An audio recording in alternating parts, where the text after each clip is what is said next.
The survey ship disintegrated around Dr. Rebecca Stone in slow motion. Metal screamed. Gravity failed. Her harness cut into her shoulders as the vessel tumbled through atmosphere it was never meant to enter. The planet had registered as barren on every scan. No settlements.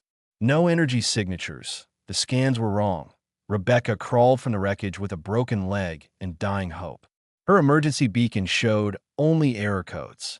The Gamma ray was scattered across half a kilometer of black sand. Her supplies were 3 ration bars and half a water recycler. Dracar Prime stretched around her in shades of black and crimson. Lava flows glowed in the distance. The air tasted of sulfur, barely breathable even with her damaged rebreather. Twin suns hung low, one amber, one pale blue, casting double shadows.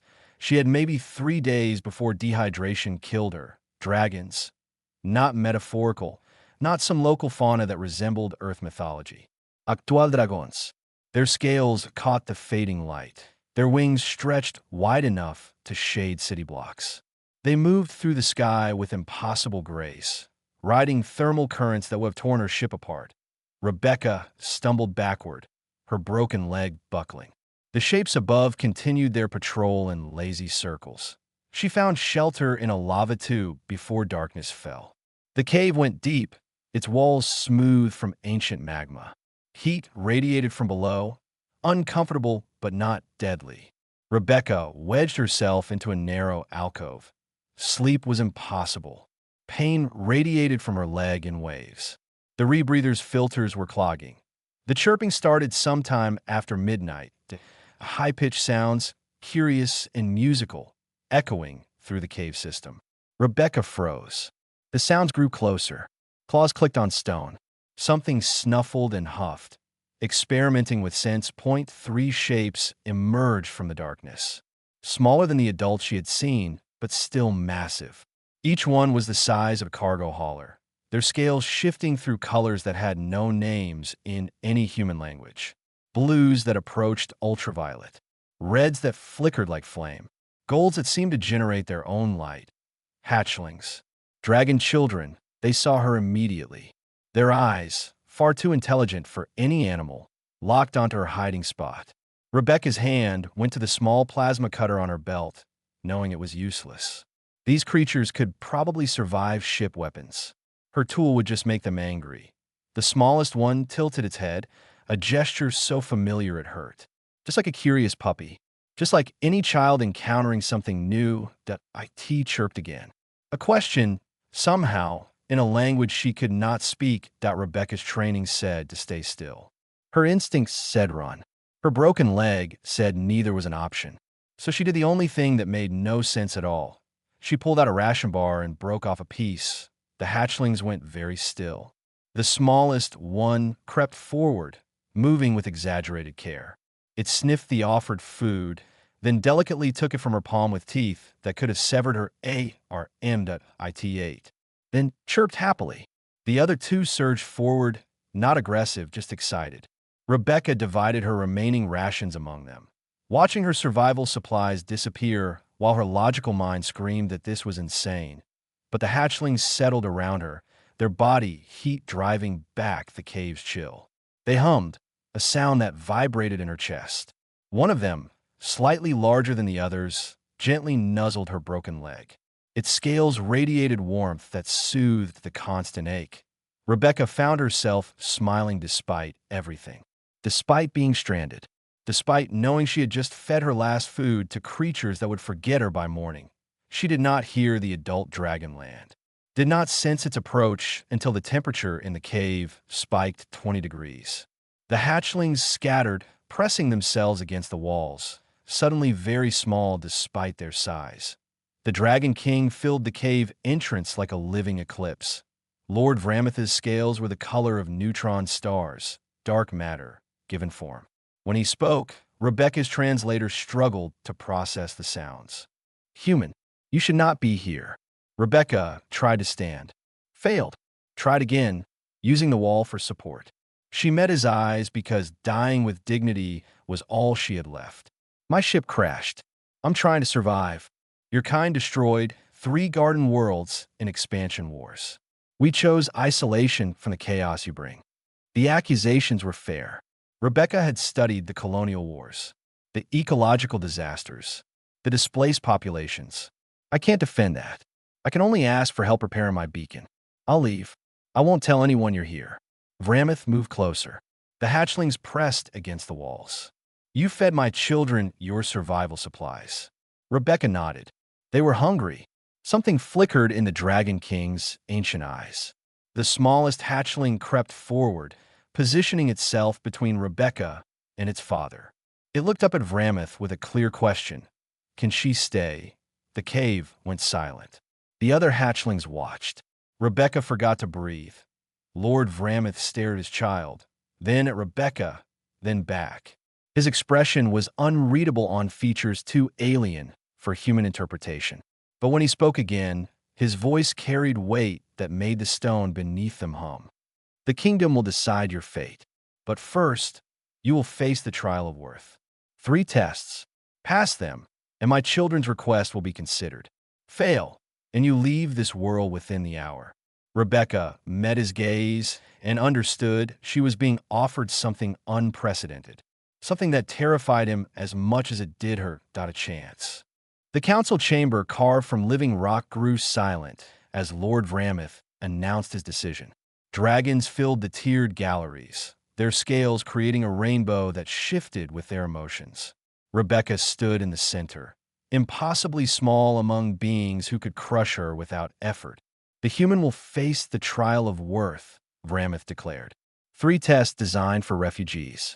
If she passes, we will consider my children's request. Murmurs rippled through the assembly. An elderly dragon spoke, his voice like grinding stones. No outsider has attempted the trials in 10,000 years. Then we will have our answer, Vramoth replied. The 3 hatchlings sat in an alcove for royal young. The smallest one chirped anxiously. Her siblings pressed close to comfort her. The celestial forge stretched before Rebecca like a wound in the planet. The canyon glowed with newborn stars captured by ancient technology. Heat waves made the air shimmer. Her skin started burning from 50 meters away. You must cross, the trial master explained. Technology is forbidden. Rebecca looked at the narrow bridge. It was barely wide enough for a dragon's claw. The hatchlings appeared, having escaped their handlers. They carried something sticky on their scales. Nessa rubbed against Rebecca's arms and legs, coating her with the substance. It's from their cooling glands, a young dragon explained. It won't be enough, but the gesture is noteworthy. Rebecca hugged each hatchling. Thank you. Now go back before you get in trouble. The crossing took 6 hours. The gel helped at first, but it evaporated in the intense heat. Rebecca's skin blistered. Her lungs screamed with each breath. The bridge swayed beneath her feet. Twice she almost fell, catching herself at the last moment. She talked the entire time. Not to herself, but to the hatchlings watching from the safe side. She told them about Earth, about rain that fell from the sky without burning, about oceans so vast you could sail for weeks, about trees and flowers and grass that grew without fire. The stories kept her mind off the pain, kept her feet moving forward. When she collapsed on the far side, still conscious and breathing, the assembled nobles went silent. She had passed the first test. The second test came immediately. No time to recover. Recite your family history, the trial master commanded. 7 generations without pause or error. Prove humans value ancestry as dracarians do. Rebecca's heart sank. Her family records were lost in the colony dispersions. She had names going back maybe 3 generations. Nothing more. The nobles waited. Vramoth watched with unreadable eyes. The hatchlings leaned forward anxiously. Rebecca took a breath and made a choice. I cannot recite 7 generations of my bloodline. Those records are lost. But I can recite 7 generations of my species. The history that made me who I am. She began with caves and fire, with the first humans looking up at stars and wondering what they were. She told of mistakes and atrocities, of wars and genocides, of environmental destruction and colonial horrors. She did not glorify it. She spoke the truth, but she also told of art and music. of medicine and compassion, of humans who fought injustice, who sacrificed themselves for strangers, who looked at a broken world and worked to fix it. We are young, she finished. We make terrible mistakes, but we learn. We change. We try to be better than we were. That's my lineage. Not names, but choices. Not perfection, but effort. The silence that followed felt eternal. Then the eldest dragon, the one who had questioned her right to attempt the trials, spoke. In 10,000 years, no one has answered thus. She has given us truth instead of pride. I call that wisdom. The trial master nodded slowly. The second test is passed. The third test waited in the Grand Plaza. Vramoth himself would administer it. The flame of truth. Liars burned. The honest emerged unharmed. It has never been tested on human physiology, the trial master warned. We cannot guarantee survival. Rebecca stepped forward anyway. She had come this far. The hatchlings needed an answer. Vramoth descended from his platform. His scales began to glow. Heat built in the air, making it hard to breathe. The nobles backed away, giving him space. Are you prepared? He asked. Rebecca nodded. I am. Dragon fire erupted from Vramoth's maw. White-hot flame that could melt starship hulls, reduce stone to slag, turn metal to vapor. It roared toward Rebecca like a living thing. Three shapes threw themselves into the path. Nessa and her two siblings, shielding Rebecca with their own bodies. They screamed as the fire washed over them, their young scales not yet strong enough to fully resist their father's flame. Vramoth cut off the fire immediately. The plaza erupted in chaos. Healers rushed forward. The hatchlings lay singed and hurt, whimpering. Rebecca fell to her knees beside them, checking each one for serious burns. She ignored her own pain, speaking softly, trying to calm them. I'm okay. You're okay. We're all okay. Vramoth stared. The test was not about surviving fire. It was about character revealed under pressure. And he had his answer. The human's first instinct, even after enduring 2 trials, even facing death by fire, was to care for his children. The trials are complete, he said quietly. The council will deliberate your status. Rebecca barely heard him. She was too busy applying the medical knowledge she had to dragon hatchlings who had risked everything to save her. Lord Vramoth watched her work and wondered what he had allowed into his kingdom. Rebecca woke in quarters she did not recognize. Her broken leg was splinted. Clean bandages covered her burns. Someone had cared for her while she slept. Nessa appeared above her, scales still showing scorch marks. The young dragon chirped happily. You should be resting, Rebecca said. Let me see those burns. The hatchling extended her wing. Rebecca examined the damaged scales, noting inflammation and minor infection. She had basic medical supplies now, provided during deliberation. Not much, but enough to help. She cleaned the wounds and applied antibiotic gel designed for human tissue. It probably would not work perfectly on dragon biology, but the principles were the same. Nessa hummed contentedly. The sound brought her 2 siblings, equally eager for treatment. Word spread quickly. By afternoon, other young dragons appeared at her door. A scraped scale, a pulled muscle, a cracked claw, minor injuries their own healers considered too small to bother with. Rebecca treated each one, adapting what she knew, learning as she went.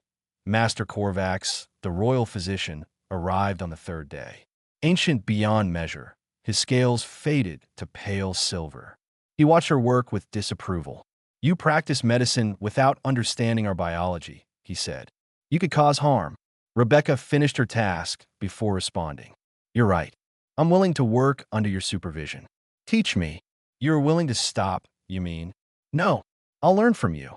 But these children need help. Korvax gestured at her patient. Explain your reasoning. She walked him through her logic. He declared it inefficient, but asked about her focus on pain management. Just because someone can endure suffering doesn't mean we should ignore gentler options, Rebecca said. Something shifted in his expression. You will report to my lab each morning. What began as hostile oversight became collaboration. Korvax learned that human medicine had insights into pain management his people had overlooked. Rebecca learned dracarian anatomy and their incredible healing capabilities. She also learned they had never developed pediatric care. Young dragons were treated like small adults with harsh methods that scale rot swept through the royal hatchery without warning, a disease thought extinct. Traditional treatment involved burning infected tissue, effective but brutal. The young dragons would carry scars forever. Rebecca studied samples of the infection all night.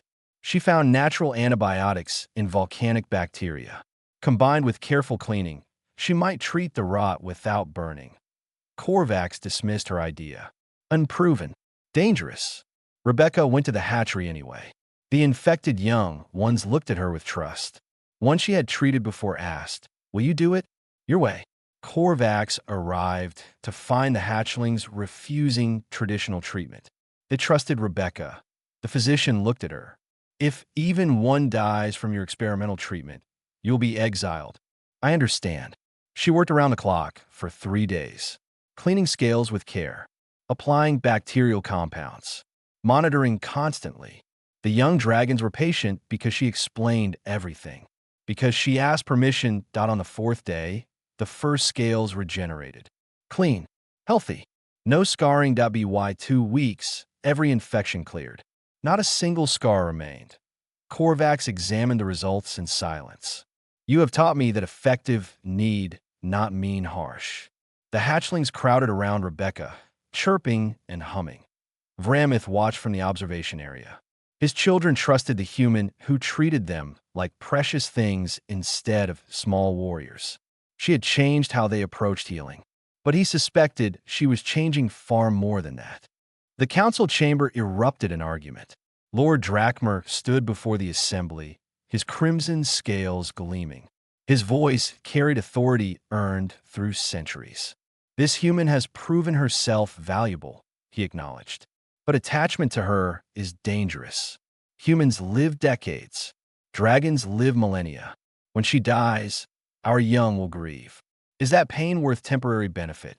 Murmurs of agreement rippled through half the chamber. Furthermore, humans are expansionist.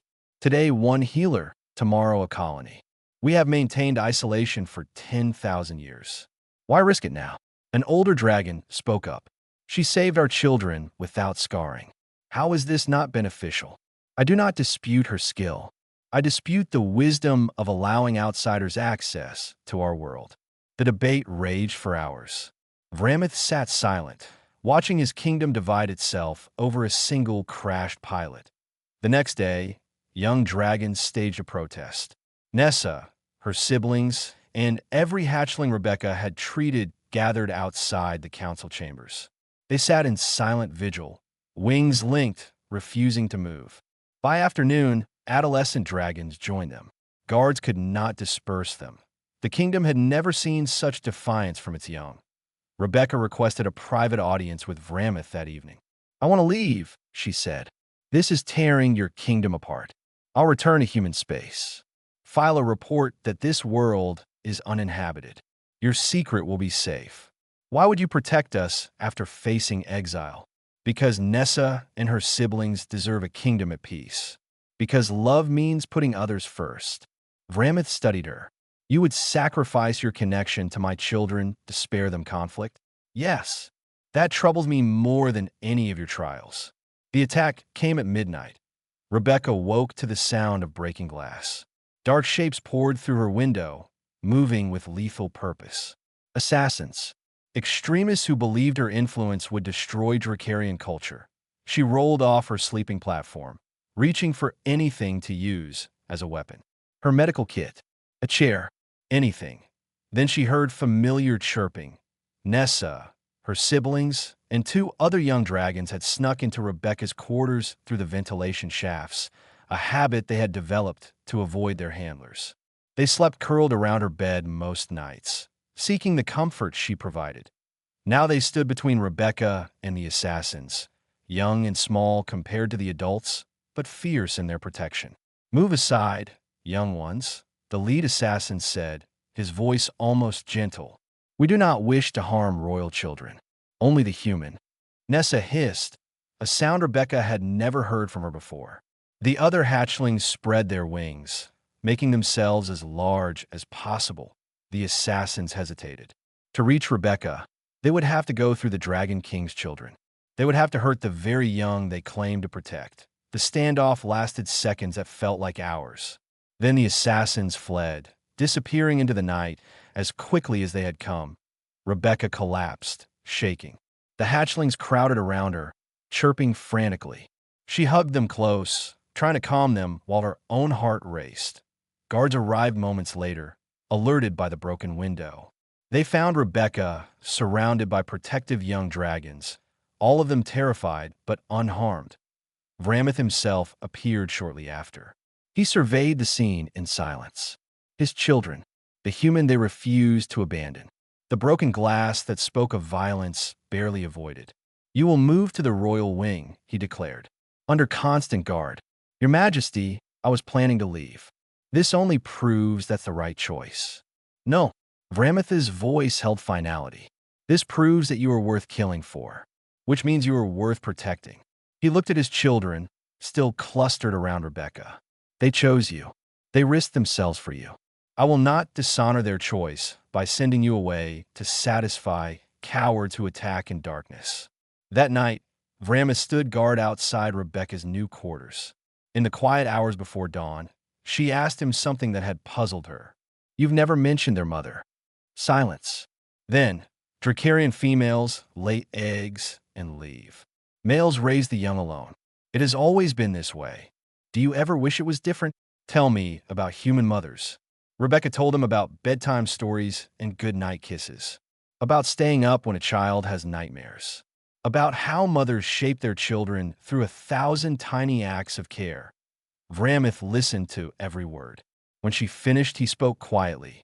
"My children do not just want you to stay. They need you, not as a healer, as something my species abandoned long ago. They need a mother, and they have chosen you." Rebecca felt tears slip down her face. "I'm Manut, but I'm human. I'll die so long before them." "Yes, but the years you give them will shape who they become. Is brief love worth nothing because it must end?" Rebecca had no answer. She thought of Nessa's trust, of young dragons learning that gentleness was strength. "I don't know," she whispered. "Neither do I, but I'm beginning to think we should find out." The eldest archivist arrived at dawn, carried on a platform by 6 young dragons. Her scales had faded to translucent white, so ancient she was more legend than living being. The council fell silent as she entered. "There is precedent," she announced. "The right of adoption across stars. Not invoked in 12,000 years, but still valid law." "Explain," Vramoth said. "If a being selflessly serves the royal line, they may be granted kinship status. They become dracarian in law and custom." Hope flickered in the chamber. Then she continued, "But there is a cost. The adoptee must surrender connection to their birth species. They can never return home, never see their own kind again." The chamber went silent. For Rebecca, it meant permanent exile from humanity, never seeing Earth again, living in isolation until her brief life ended. Vramoth presented the option privately. "Law requires I offer this. I do not expect you to accept." Rebecca requested time to think. Her beacon was repaired, functional. She could call for rescue. She walked the valleys alone, beacon heavy in her hand. One button press would bring the human fleet within days. The young dragons found her eventually.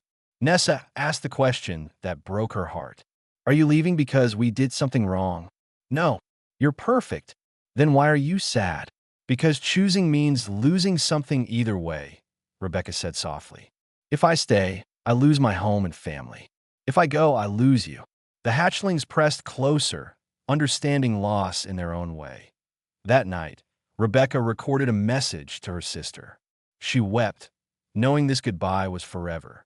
"I am staying, not because I don't love you, but because 3 children need me here. You taught me that family isn't just blood." She talked about Earth's sunrises, the ocean, everything she was giving up, but also about children who needed her. A purpose beyond anything imagined. "Remember me as someone who chose love over everything else." At dawn, Rebecca stood before the court. She carried a small box containing family photos, her medical license, earth soil from her last visit home. The adoption ceremony was ancient. Rebecca spoke words in a language she barely understood, renouncing human protection, human law, human refuge. She placed her box at Vramitha's feet. I renounce my birth species. I accept dracarian law. I accept this family as my family. I am no longer human. I am yours. The ritual lasted 3 days. Tests designed for dracarian physiology that Rebecca endured through stubborn will. The hatchlings never left her side. The final step was the mark of royal kinship, a scale pattern tattoo adapted for human skin. It hurt more than the trials. When finished, when she bore the mark declaring her part of the royal household, the kingdom erupted in celebration. Even her opponents could not deny the law. She was theirs now. Drachmer approached after the ceremony. I still believe you are a risk, but you have followed our law. I will honor that. I'll spend my life proving your concerns unfounded.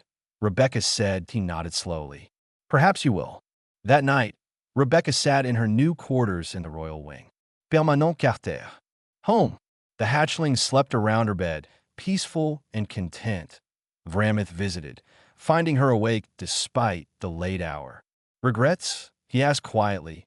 Rebecca thought about Earth, about rain and oceans, and everything she had given up. About her sister receiving that final message. Grief, she said honestly, but not regret. There's a difference.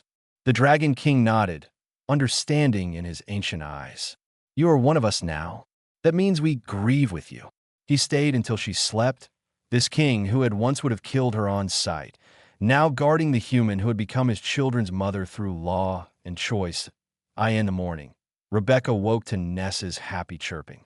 The young dragon had brought her breakfast, prepared specially by the royal kitchens. Her siblings had made drawings to decorate Rebecca's new quarters. They called her mother for the first time that day. Not in words, but in the dracarian way of pressing their foreheads to hers and humming a specific harmonic. Rebecca hummed back, the sound imperfect but filled with love. She was home. 5 years passed in heartbeats that Rebecca's quarters had transformed into something between a clinic and a family home. Young dragons came freely, bringing their hurts and joys. She established routines the palace had never known. Regular meal times, rest periods, quiet time before sleep where she read stories translated from human literature. The hatchlings were no longer hatchlings. Nessa and her siblings had grown into young adults, their scales gleaming, their minds sharp with knowledge both dracarian and human. They still sought Rebecca's counsel and comfort. Rebecca moved slower now. Gray streaked her hair. She was approaching 40, middle-aged by human standards, ancient by the standards of those who loved her. Vramith watched her age with quiet concern. Dragons lived thousands of years.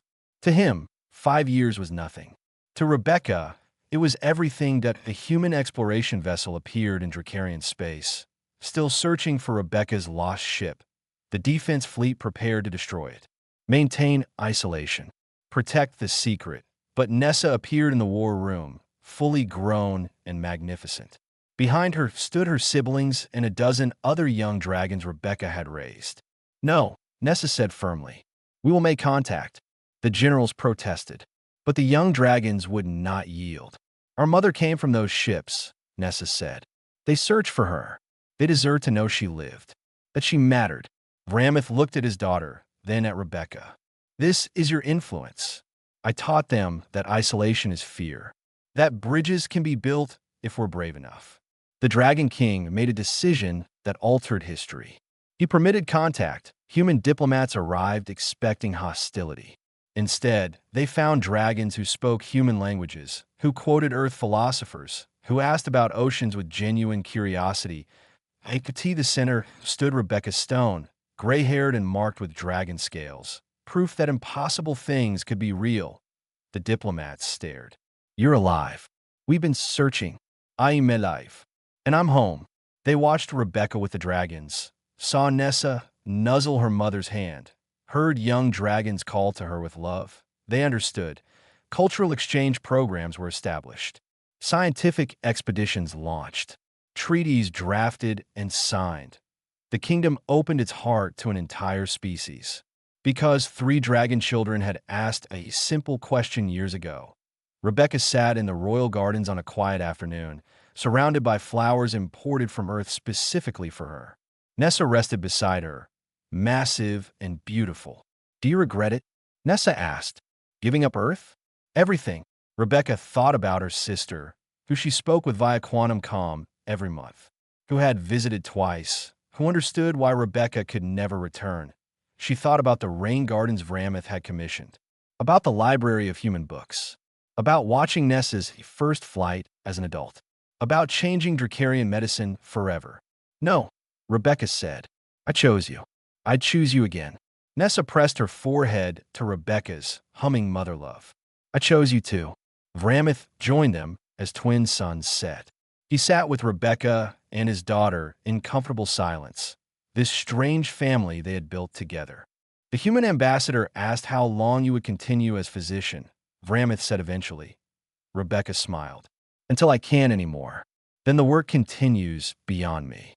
You'll be remembered forever," Nessa said fiercely.